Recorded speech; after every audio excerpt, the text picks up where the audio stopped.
নেত্রকোনা ৩ আসনে বিএনপির মূল প্রতিদ্বন্দ্বী দলীয় বিদ্রোহী প্রার্থী। শুরু থেকে পাল্টাপাল্টে অভিযোগ, হামলা, ভাঙচুর চলছে।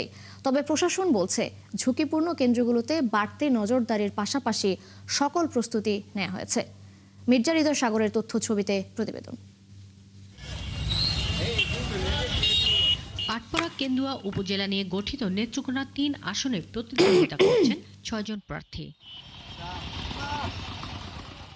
বিএনপি মনোনীত প্রার্থী জেলা বিএনপির সাধারণ সম্পাদক রফিকুল ইসলাম হিলারির সাথে ঘোড়া প্রতীকে প্রতিদ্বন্দ্বিতা করছেন সদ্য বিএনপি থেকে বহিষ্কৃত কেন্দুয়া উপজেলার সাবেক সম্পাদক ও সাবেক চেয়ারম্যান দেলোয়ার হোসেন ভূঁইয়া দুলাল। ভোটের দিন যত ঘনিয়ে আসছে, একে অপরের বিরুদ্ধে ক্ষোভ ততই বাড়ছে। বিএনপি মনোনীত প্রার্থী দৃঢ় বিশ্বাস এ আসনে ধানের শীষ জয়ী হবে। আর স্বতন্ত্র প্রার্থী বলছেন জনগণের রায় তার পক্ষে যাবে। এদিকে দাঁড়িপাল্লা নিয়ে নীরবে মাঠে ভোট সংগ্রহের চেষ্টা করছেন জামায়াত ইসলামীর অধ্যাপক মোহাম্মদ খায়রুল কবির নিয়োগী।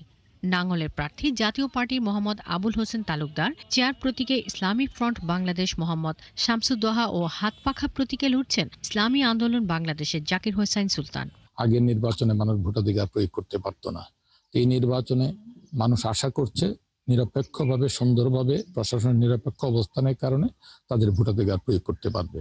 এক চিঠিতে সকলেই বহিষ্কার হওয়ার পরেও আমি কিন্তু ঘুমিয়ে থাকি নাই।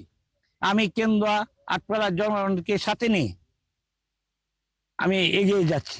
জনগণ পরিবর্তন চায়, জনগণ এখন সৎ নেতৃত্ব চায় এবং জনগণ যা চায় তা আমাদের মধ্যে জনগণ খুঁজে পাচ্ছে। এই জন্যই জনগণ আমাদেরকে বেছে নিয়েছে বলে আমরা মনে করি। প্রশাসন বলছে যে কোনো ধরনের বিশৃঙ্খলা এড়াতে এই আসনটি সহ জেলার মোট 5টি আসনে বিশেষ নজর রাখা হয়েছে। আমরা সর্বক্ষণ প্রস্তুত আছি। পুলিশের সদস্যরা আছেন ওখানে, অলরেডি বাংলাদেশ সেনাবাহিনীর একটা টিম অবস্থান করছেন, আনসার সদস্যরা আছেন, উপজেলা প্রশাসন আছেন। সব মিলে ঝুঁকি এড়ানোর জন্য সবাই আমরা প্রস্তুত আছি। আশা করি এই ধরনের কিছু হবে না। নেত্রকোনার 3 আসনটিতে মোট ভোটার সংখ্যা রয়েছে 4,20,687 জন।